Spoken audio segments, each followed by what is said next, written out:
à tous et bienvenue dans cette nouvelle vidéo. Aujourd'hui une petite vidéo, je sais pas trop comment la qualifier, je sais pas trop dans quelle catégorie je la rangerai. En fait, je voulais aborder aujourd'hui avec vous 10 choses qu'il faut pour moi accepter lorsque l'on devient auteur. Alors vous allez voir, c'est un peu un fourre-tout, il y a un peu de plein de trucs différents. Mais voilà, c'est 10 choses auxquelles j'ai pensé, des choses auxquelles parfois on se doute, des fois on ne s'en doute pas, des fois c'est facile de les accepter, des fois non. Bref, voilà, 10 choses à accepter lorsque l'on devient auteur. La première chose à accepter et qui est pour moi une des plus importantes et une des choses dont il faut avoir vraiment conscience, c'est que lorsque vous allez devenir auteur, vous allez vous exposer. Alors ça ne veut pas forcément dire voilà, vous allez être exposé à la vue de tous, tout le monde va vous connaître, etc. etc. C'est pas vraiment ça. C'est vous exposer dans le sens vous exposer à la critique. Si vous écrivez juste pour vous et que vous ne publiez pas de roman, forcément ce genre de choses n'arrivera pas. En revanche, si jamais vous publiez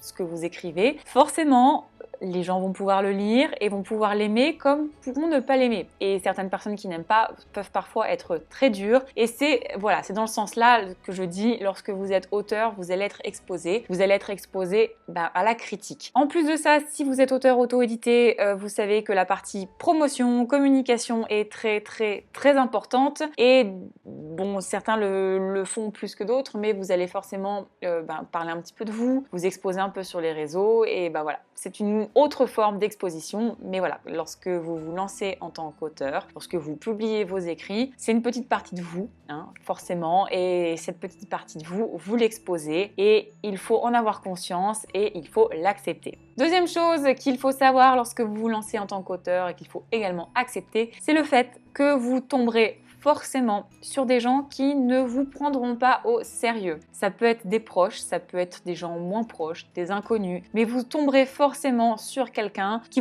pense que vous écrivez des petites histoires comme ça pour rigoler. Forcément des personnes qui ne se rendront pas compte de tout le travail que cela requiert, qui penseront que vous faites ça juste pour vous amuser, peut-être que c'est le cas, peut-être pas, mais certains partiront forcément de ce principe. Certains qui ne comprendront pas que vous souhaitez potentiellement à un moment essayer de vivre de votre plume, qui ne comprendront pas que pour vous c'est suffisamment important pour y consacrer un nombre d'heures énorme, etc. Voilà, vous tomberez sur des personnes qui ne croiront pas en vous. Vous tomberez sur des personnes qui ne croiront pas en vos projets, qui ne vous prendront pas au sérieux. Ça arrivera, il faut le savoir, mais ça ne doit surtout pas vous décourager et vous empêcher d'avancer. Troisième chose qu'il faut accepter lorsque l'on devient auteur, c'est que certaines personnes s'intéresseront bien plus au nombre de ventes que vous faites qu'à vos romans. Et oui, si plein de gens forcément vont vous demander de quoi parlent vos livres, qu'est-ce qui vous inspire, qu'est-ce qui vous intéresse, etc., d'autres personnes s'intéresseront plus au nombre de ventes que vous faites. Alors, ça peut être pour plusieurs raisons. Ça peut être des proches potentiellement qui s'intéressent à tout ce que vous faites, mais se disent « Ah oui, non mais attends, tu consacres beaucoup de temps à écrire, est-ce que ça te rapporte quelque chose quand même? Est-ce que tu vas quelque part, etc. » C'est pas forcément malveillant, mais ça peut être un petit peu dérangeant et un petit peu gênant parfois. D'autres personnes, ça sera juste parce que tiens, tu fais combien de ventes? Ça sera vraiment de la curiosité mal placée. C'est comme ça. C'est comme toutes les choses en fait dans cette vidéo, il faut les accepter. Quatrième chose à accepter lorsque vous devenez auteur, c'est que vous ne pourrez pas plaire à tout le monde. Ça, c'est un fait. Posez-vous la question, vous en tant que lecteur, est-ce que vous aimez tout? Je ne pense pas. Et vous, en tant qu'auteur, vous ne plairez pas à tout le monde. J'ai fait une vidéo qui parle un petit peu de ça sur la première mauvaise note que l'on peut recevoir en tant qu'auteur. Je vous la mets dans le petit juste là. Ça, il faut l'accepter, sinon vous allez forcément douiller, mais vraiment, vraiment, vraiment lorsque vous allez avoir des avis négatifs. Il faut l'accepter, il faut se le mettre dans le crâne, c'est comme ça. Vous ne pourrez pas plaire à tout le monde, vos romans ne plairont pas à tout le monde. C'est comme ça. Il y a des gens qui n'aimeront pas, il y a des gens qui ne seront pas la cible, il y a des gens qui détesteront. C'est un fait.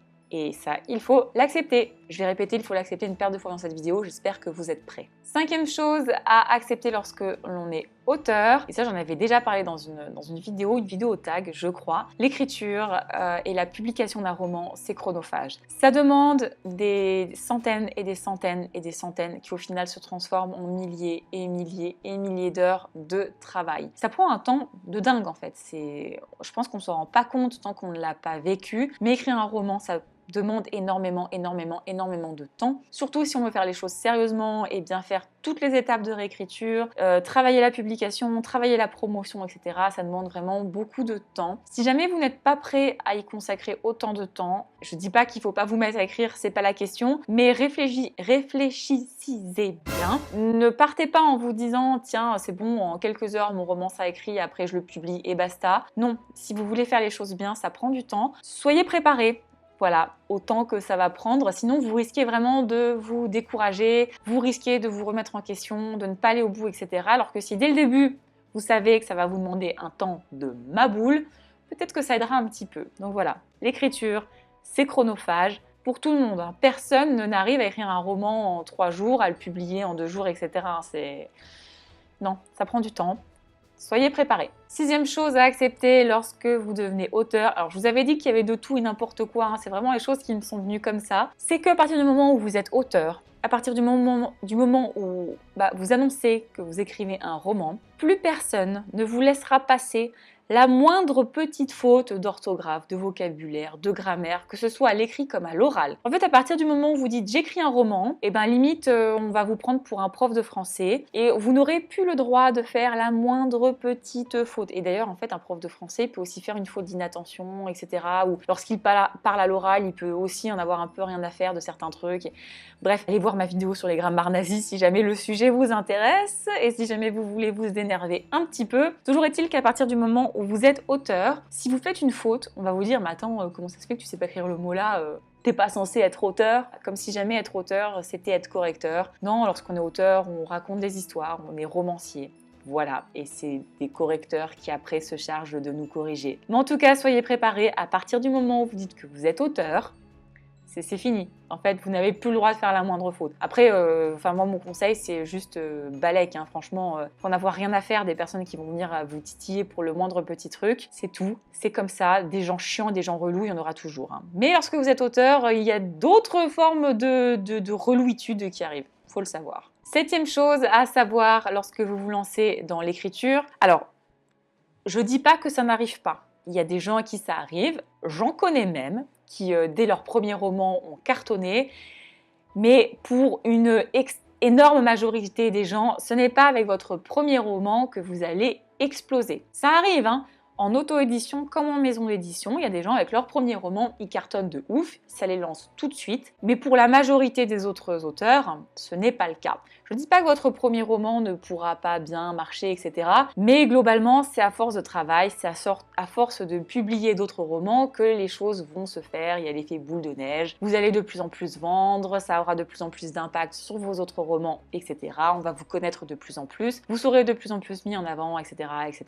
Mais voilà. N'espérez pas un succès mondial, ne vous attendez pas à devenir un best-seller au bout d'une semaine après la sortie de votre premier roman. Si jamais écrire prend du temps, vivre de l'écriture, bien fonctionner, bien vendre, etc., ça prend aussi du temps. Voilà. N'ayez pas, je ne vous interdis pas de rêver, hein, on a tous envie d'avoir un roman qui cartonne de ouf. Mais si vous ne voulez pas être trop déçu et avoir une chute après, au bout d'un mois de vente de votre premier roman, vous dites mais comment ça se fait que j'ai pas encore atteint le million d'exemplaires vendus? Mieux vaut revoir un petit peu vos exigences, un petit peu à la baisse et être content au final du nombre de ventes que vous ferez. 8e chose à savoir, lorsque vous vous lancez en tant qu'auteur, la partie administrative, c'est un des trucs les plus chiants qui soit. Si vous êtes en maison d'édition, c'est un petit peu différent, mais si vous êtes auteur auto-édité, toute la partie juridique, toute la partie administration, être auto-entrepreneur, les déclarations, les impôts, les ceci, les cela, c'est vraiment une plaie. C'est chiant, mais en fait, vous ne pourrez pas y couper. Voilà, donc ça, préparez-vous mentalement. Si vous avez une phobie administrative, comme certains de nos élus, travaillez là-dessus parce que c'est compliqué. Voilà. 9e chose à accepter lorsque l'on devient auteur, c'est que l'on va douter et se remettre en question régulièrement. Ça pourrait être dès qu'on a un petit coup de mou, Ça pourra être dès qu'on va avoir une mauvaise chronique. Ça pourra être dès qu'on va un petit peu se comparer et se dire « Ah ouais, mais un tel, il vend beaucoup plus que moi ». Ça pourra être quand d'autres auteurs arrivent à faire des salons, arrivent à faire tant de nombre de ventes, arrivent à avoir telle moyenne sur leur roman en termes d'avis, etc. Ça peut être pour plein de choses en fait, lorsque vous allez relire un chapitre que vous venez d'écrire, lorsque vous allez être à telle phase de réécriture, suite à tel avis de bêta-lecteur, bref, pour plein de raisons, vous allez pouvoir douter, remettre en question votre travail, etc. C'est normal en fait, dans n'importe quel processus créatif ou pas créatif, enfin, dès qu'on crée quelque chose, dès qu'on se lance dans un projet, forcément il y a des moments où on va se mettre à douter, et je pense que c'est normal, et je pense qu'il faut l'accepter, et je pense aussi qu'il faut se relever et ne pas douter trop longtemps. Alors c'est plus facile à dire qu'à faire, mais je pense que déjà le simple fait d'accepter qu'on va avoir des moments un petit peu down, en fait, ça permet de mieux les appréhender et de mieux se relever par la suite. Voilà, tous les auteurs doutent, tous les auteurs se posent 10 000 questions, c'est normal et il y a très peu de chances que vous échappiez à la règle. 10e chose à savoir lorsque vous allez devenir auteur, et j'ai choisi cette petite chose là pour la fin parce que c'est la petite note de positivité, c'est que vous allez forcément aimer ce que vous faites. Pas forcément votre roman, hein, mais le fait d'écrire, etc. La plupart des auteurs, une fois qu'ils commencent, ne peuvent plus s'arrêter. Moi, je pensais pas du tout aimer écrire comme j'aime écrire aujourd'hui. Lorsque j'ai commencé à écrire, voilà, c'était juste pour raconter une histoire comme ça. Je ne m'attendais pas du tout à aimer l'écriture comme je l'aime. Je ne pensais pas en avoir besoin comme j'en ai besoin. Voilà, et ça, c'est ce qui revient vraiment chez plein d'auteurs. Une fois qu'on commence, c'est un peu comme les tatouages ou comme plein de trucs en fait, ou comme certains chocolats, une fois que tu mets la main dedans, et ben en fait, tu peux plus t'arrêter. Voilà, il faut en avoir conscience, il faut savoir que une fois que vous vous mettez à écrire, il y a de fortes chances que ça prenne une place importante dans votre vie. Et en fait, c'est très bien, hein, c'est très bien d'écrire. Il faut aussi savoir que vous allez aimer ce que vous allez écrire par moment. C'est normal et c'est très bien et c'est tant mieux. Et ce n'est pas être prétentieux qu'à des moments, lorsque vous relisez quelque chose que vous venez d'écrire, vous dire « Ah, c'est cool ça !» Vous inquiétez pas, hein, il y a plein d'autres moments où vous allez vous dire « Ah, c'est de la merde ça !» Donc, profitez des moments où vous aimez ce que vous avez écrit. Profitez de tous les moments où vous allez écrire et que vous allez aimer ça. Je dis pas qu'à des moments, il va pas falloir se mettre un petit coup de pied au cul pour terminer tel chapitre, ce genre de choses. Mais globalement, c'est un vrai bonheur. Enfin, moi, je m'attendais vraiment pas à ça et je sais que je ne suis pas la seule. Donc voilà. 10e chose à savoir lorsque vous allez vous lancer dans l'écriture, lorsque vous allez vous lancer en tant qu'auteur, vous allez aimer écrire. En même temps, je me dis que si jamais vous n'aimez pas écrire, peut-être qu'être auteur, c'est pas forcément la meilleure chose à faire. Bref. Voilà, c'était une petite vidéo un petit peu légère. C'est des petites choses auxquelles je pense régulièrement. Je me suis dit, tiens, je vais faire une vidéo où je vais tout regrouper, histoire voilà, de parler des petites choses comme ça, certaines auxquelles on pense, d'autres non, lorsqu'on se lance en tant qu'auteur. En tout cas, j'espère que cette vidéo vous a plu. Ce sera une vidéo assez courte, mais peu importe. N'oubliez pas de vous abonner si ce n'est pas encore fait, d'activer la petite cloche pour recevoir les notifications. Et en attendant de nous retrouver pour une prochaine vidéo, écrivez bien!